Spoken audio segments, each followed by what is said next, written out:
Lwaleero tuze wano ku Skypins Tours and Travel okulaba nti ate munnange abaako amakula gafuna ate oba oli awo n'okumuddiza bino Skypins Tours and Travel byekola era ndowooza ali mu mbeera nnungi. Bloggers mwena tusaanyisa obbalaba wano ku Skypins Tours and Travel nga bulijjo Skypins Tours and Travel tetukuyamba ng'oli mu ssanyu wokka naye ne w'obeera mu mbeera embi tukuyamba. Shifra tusaanyisa okulaba wano ku Skypins Tours and Travel oli waka era bwe twawulidde omulanga ng'embeera si nnungi ne tugamba ffe baani kuva dda Shifra oli munnaffe era nolwayo twasazeewo tukwanirize obeere part of us.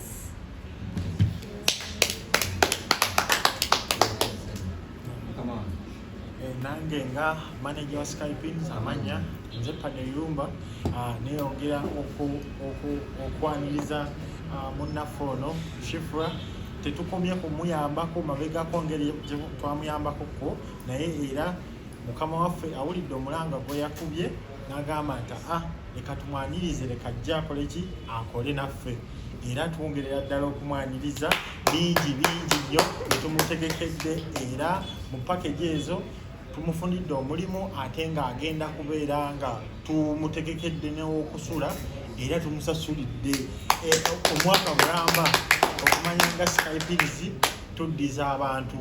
era twagala munnaye n'abantu abali eyo mwenna mukitegeere nti Skypins kampani nuŋŋamo era yeeyongera okuyamba abantu sigamba nti tubajjako bujja mu kubayambako okutambula naye era tubaddiza munnaye tukyayogerera ddala ati kale madam package ki gye muwadde omukyalo era mulimu kitwagenda okukola tunaba kugenda wabulanda ambasada kaakati omukyala Shifra agenda bba akola wano ku Skypins Tours and Travel ng'akola ku front desk at the same time ng'akola nga assistant social media handler n'ekyenjawulo nga yemuwulidde tugenda musasulira rent mwaka mulamba mwenna mumanyi gye musula embeera si nnungi nga yemanye embeera eyo bajja kgenda bamufunyeko ekizibu ate kati afuuse munnaffe era nze nsanyuse nnyo okulabako wano Shifra ku Skypins Tours and Travel era njagala weeyagale feel at home wano oli waka wammwe era njagala weeyagalire ddala mukwano. Nkulu Bazira Tone abasinga bakumanyidde eri mu binyaanyanyanya era byo ensonga ne Skypins gye yatujjayo Bazira Tone nga gwe brand ambassador wa Skypins Tours and Travel omukyala Shifra ali awo embeera wagiraba mu byonna ndowooza mbadde nsaba ffenna balwana tugatte engalo ez'amaanyi nga zebaza kampuni ya Skypins Tours and Travel. Of course amakampuni gabeerayo eyo nga geenoonyeza ebyago naye kampuni etuula neewuliriza nesalawo neebaako kyekola nga Skypins Tours and Travel ebeesaanamu engalo ez'amaanyi nga kisinga nekuzino. So tweyanziza nnyo ffe nga Skypins Tours and Travel. Of course ogwaffe gwa kugaba buweereza mukimanyi tudiringira mu byakutwala bantu bweru wa ggwanga naye ate tulina era bwogenda kutwala kuba tutwalayo bantu wakati mu kuba tutwalayo abantu tulosooka kulowooleza ku bantu era so abantu bannaffe nga omwana ono Shifra ono nno mwana abasinga mu mulamu mbu akuze mukazi ffe wano mwana so mu kubeera nti mwana tusazeewo tugamba nga Skypins Tours and Travel tusooke tumugyeyo gyali asembere ku kitebe era office weri mwagenda okutuula agenda kubeera ku front desk nga waali wagenda okulamulira awo ensonga then on top of that ng'aba managers bwe bababulidde agenda kubeera social media handler owa company ye na assistant ya agenda kubeerawo ng'atuyambako mu buufu obwo kubanga abasinga obungi era ndowooza kozi zinange olwaleero lususo mulabako ng'omuntu mbadde mulabira ku social media kitegeeza nti mu buufu obwo era naffe nga Skypins mwetusazeewo mwetumutunuzza atuyambireko awo mu layini eyo then okuwanjaga kwe kwalimu ensonga za rent ne tuzikolako ennaku 365 kiriya wala ekyo mukama waffe Don Chris waggulu top yabikozeeko byonna so twebaza kati nze nga nze brand ambassador mu kifaananyi kya brand yaffe nyongera kubajjukiza bannange bw'olabanga omuntu akoze ekyo katikkira asiba tugamba akuwa gwogira ki gwowa kakati webanga Skypins efuddeyo neewa ku bantu kyetulina okukola naffe kyekimu kyekyo naffe tuwe Skypins Tours and Travel obwesige abaagala okugenda Lukuzembago abaagala okugenda e Canada oyagala kugenda Dubai kubiye emirimu kugenda si kugendayo just kumasape okugenda okukola opakasa ofune ssente mutwesige era n'essimu zaffe kweziri 0709 707 1997 waliwo n'endala ya MTN eri 0772 27 mutwesige tubatwale kubanga ife company kabejja kati nga kasaba enkyogera mutegera kitegeeza yefe company kabejja kubanga tuva mu gabo buweereza buli nene tuyingirako n'embulamu bw'abantu kati company ngeyo n'ogijja wampozi nga mwagala ntandika ate kubalimba bulimbi semberako wano watuyogere nga era ng'Obuganda buwuli wange nawayambiyeko dde emizindalo gyatuuse naye tuyambe tokaaba naye mwagala nnyo kaaba ono tewali wakusirisa zisimu nga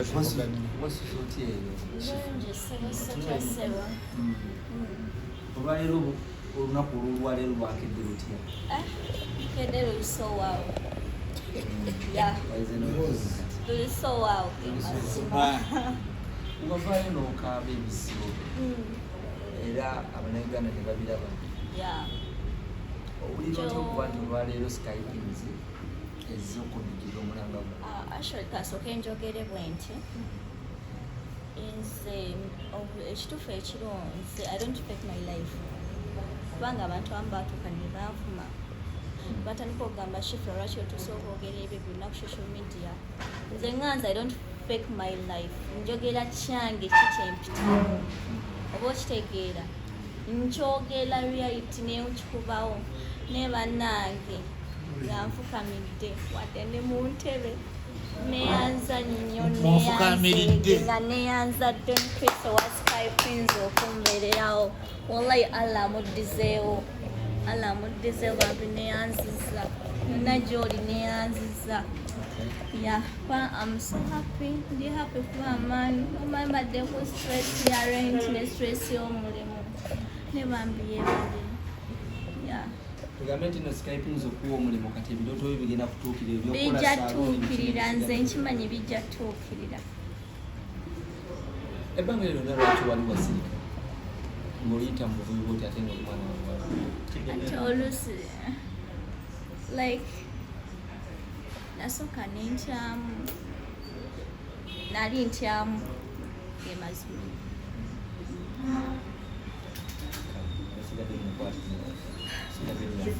bangi omulimu gwe bampadde ngutegedde bulungi ne vampi nga neyanza nnyo Don Chris owa Skypins Tours and Travel bambi asante sana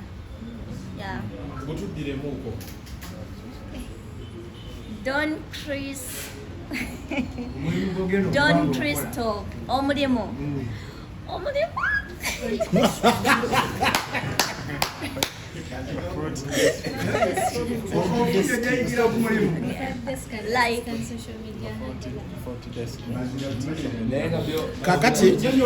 kati omulimu gwagenda okuba nga akola of course okubeera ku front desk gwobeera oyaniriza abagenyi ababeera bazze ku company ba clients that is then wali assistant social media handler era agenda kuba nga atuyambako egyo emirimu gitera kubajja ku masimu kuno kuyamba kuteekayo content wa company bifaananyi videos kumonitoringa social media sites za company bwe zigenda okuba nga zitambula so literally bwe buvunaanyizibwa bumukwasiddwa guli ogwasoose front desk being on front desk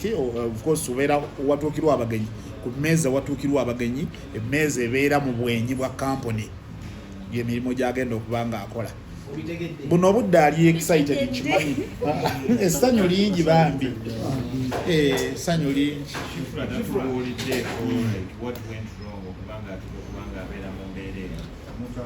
modulator wa interview iPhone obadde ki? iPhone's my gift from Skypins. naye soko gye balageko Ate ogibikula obadde ki? Mulimu ssente zange. olina ne sente ofunyemu ku sente Ndeka.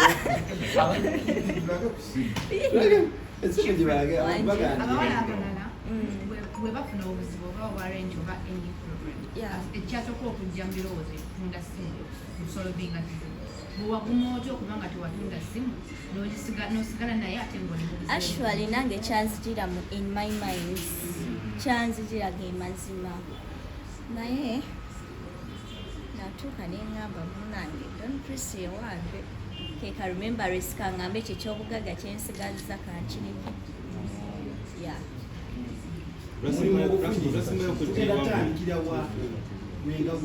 Wanje omulimu tugufunye sofa ku mulimu tutandikira wa eri yatuzina okukwatamu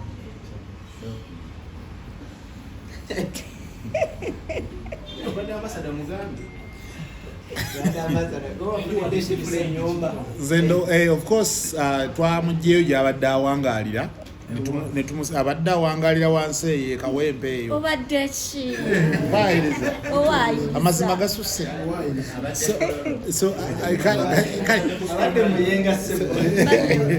kale maama twamugyeyo emuyenga gyabadde asula so twamusembezaako era okumakinga sure nti twanguya obulamu bwe entambula okutuuka ku mulimu byonna ebyo okulaba nga tubibekinga easy for her okulaba nti omulimu gutambula era nsuubira leero bwebanga Monday enkya Tuesday agenda kubeera nga reportinga ku mulimo mu butongole era nakati bwemwetegereza n'enkondo wansi zaalumye dda naye obadde ki? so kati class bya office bya office kati biralamu. Okay, Shifra. Wanje dia Omuntu ali wano omuntu ali kugenda okubaala ba bino okulaga wa social media yena yandiyagadde okumanya kuzibu bwava ku kyokubanga Shifra nga rent yamubula Kyatabukira wa? kyatandikira waye kyatabukira just I guess nafunamu some issues ne ba manager bange ekituufu yeah. bamanager ne bakuvaamu ne bakuleka ne rent ne basasula No bo bali basajja tenze mukazi nebyasooka kutandika like on the payments ebyatandika like nga wenayogera ludi eri naye nina obuntu obusente wenalina saving akunengamba let me first pay emyezi gino gyenina otandikira kati entandika okugula ebintu okuva ewaka bwekito wekiri nekirala wali obeera bagulanima lwaki wavaayo nawe nkuze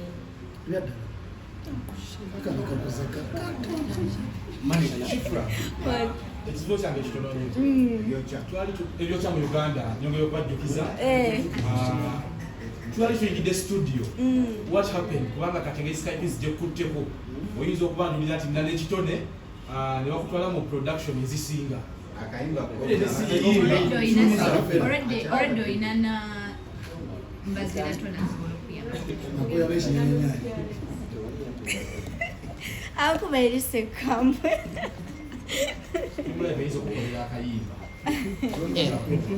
ebintu byebimba sonasooka biteekako bbali nabyo siriwiri nnyo nabyo by the way kakayimbo kyagajjukire kewakuba nawe asisobola nakwata akasimu kubiroza ate nina n'akapya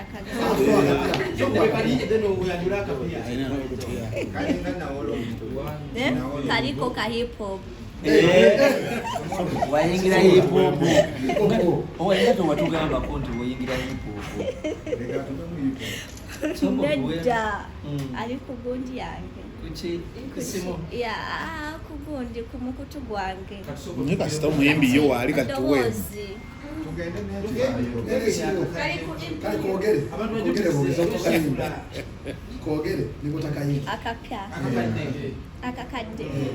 akakadde bakayita nakwata akasimu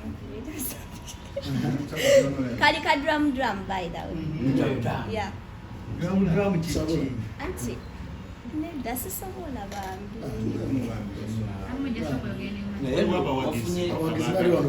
wafunye nno waliwo omugaga mu mulimu twongere okumuyigiriza engeri gyakolaki gyabagenda okukolamuko emirimu egyo, then ne promotion zijja kubaawo naddala mu byemisaala era nga tumwongera neisenteves oyinza osanga ate nga tumuwadde n'emmotoka singa atukolera obulungi. Kyokka ate era ku ngeri yemu eyo era abatulaba mwenna abali mu kulaba enteekateeka eno, Shifra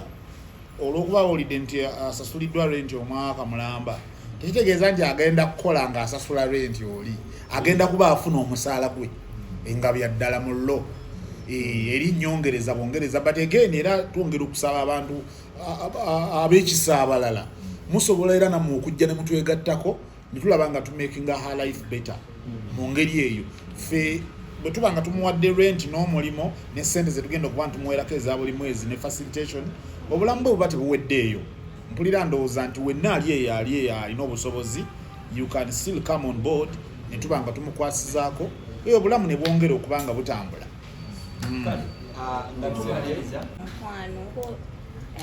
tuwabirabye bambi talina buzibu